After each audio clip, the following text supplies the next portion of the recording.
अस्सलाम वालेकुम वरहमतुल्लाहि वबरकातुहू गाइस, उम्मीद करता हूँ कि सब दोस्त और बाप खैर आफियत के साथ होंगे। आज एक और इम्पोर्टेंट सेफ्टी टॉपिक लेके आपकी खिदमत में हाजिर हुआ हूँ। आज का जो टॉपिक है हमारा वो इंसिडेंट रेट कैलकुलेशन के बारे में है। हम ये जानने की कोशिश करेंगे, ये समझने की कोशिश करेंगे कि इंसिडेंट रेट कैलकुलेशन का स्टैंडर्ड क्या है, उसका फार्मूला क्या है और कैसे अप्लाई होता है।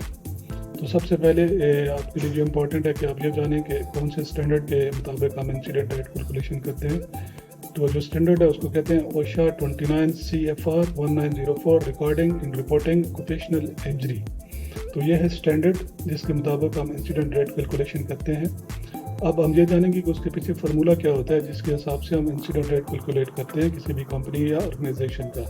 तो जो फार्मूला होता है वो एक्चुअली हम number of recordable incident multiply by 200,000 divided by safe man hour. तो वो हम कैसे करेंगे? फॉर एग्जांपल जो एज पर स्टैंडर्ड है वो ये है। स्टैंडर्ड हमें ये कहता है कि अगर आपकी कंपनी में 100 फुल टाइम आदमी काम करते हैं, जो एक हफ्ते में एक आदमी 40 दिन काम करता है और 50 वीक एक साल में काम करते हैं, तो उनके जो आवर्स बनते हैं वो 200,000 बनते हैं। तो हम जब भी कोई भी इंसिडेंट रेट कैलकुलेट करेंगे तो जो 200,000 पे हमने अपने नंबर ऑफ रिकॉर्डेबल जो इंसिडेंट है वो करना है divided by safe man hour. तो ये है उसका प्रोसीजर, उसका तरीका, उसका फार्मूला।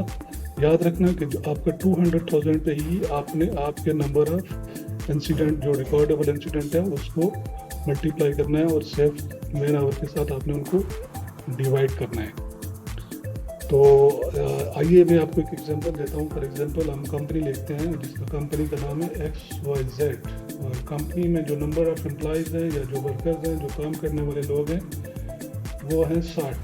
तो उनमें से हर आदमी हफ्ते में 40 दिन काम करता है और उसको कैलकुलेट करेंगे और अगर हम महीने में, तो एक महीने में 9,600 घंटे बनते हैं जो उस कंपनी के आदमी काम करते हैं। तो उनको अगर हम पर ईयर के हिसाब से कैलकुलेट करेंगे तो पर ईयर वो बनते हैं हमारे पास 1,15,200। और उसी कंपनी में उसी साल जो उसका रिकॉर्डेबल इंसिडेंट जो आपके पास रिकॉर्ड आया है वो उसके 2 हैं। फॉर एग्जांपल 2 आदमी ज़ख्मी हुए हैं किसी वजह से, तो वो बनते हैं आपके रिकॉर्डेबल केस। तो आपने करना कैसे है, फार्मूला कैसे अप्लाई करना है अपनी उस कंपनी पे जिसके अप्लाई 60 है। तो आपने करना ये है कि आपने 2 को मल्टीप्लाई करना है 200,000 के साथ और डिवाइडेड करना है आपने उसको आपके जो सेफ मैन आवर हैं जो निकले थे आपके 1,15,200। तो जो आपका इंसिडेंट रेट आएगा वो आएगा 3.47। तो इसका मतलब है इंसिडेंट रेट है क्या। अब हमारा इंसिडेंट निकल आया 3.47, लेकिन हमें ये भी समझना है कि इंसिडेंट रेट एक्चुअली है क्या। तो वो जो एज पर ओशा स्टैंडर्ड हमने जो सीखा है या हमने जो जाना है उसके हिसाब से ऐसे बनता है कि अगर आपके पास 100 आदमी पूरा साल काम करते तो उनमें से 3 आदमी यानी कि आपके इस सिचुएशन से यानी कि वो इंजरी से गुजरे हैं, तो ये किसी भी कंपनी को उसका सेफ्टी एवोल्यूशन या उसका सेफ्टी परफॉर्मेंस मेजर करने के लिए ये फार्मूला अप्लाई किया जाता है।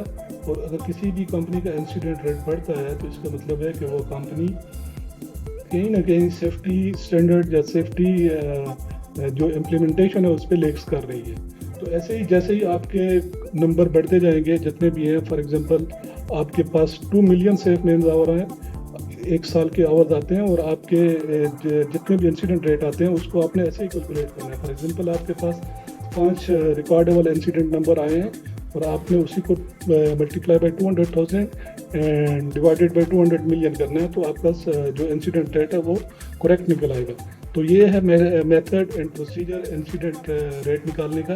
उम्मीद है गाइस आपके नॉलेज में इजाफा हुआ होगा। अगर कुछ आपका कमेंट या कोई क्वेश्चन है इसके बारे में मज़ीद जानने के लिए, अगर कोई चीज़ मुझसे मिसेंगे तो आप मुझसे पूछ सकते हैं। मैं इंशाल्लाह आपको उसका कमेंट्स में जवाब दूंगा और आप स्क्रीन पे भी देख सकेंगे कि इसका प्रोसीजर या इसका तरीक़ाकार क्या है।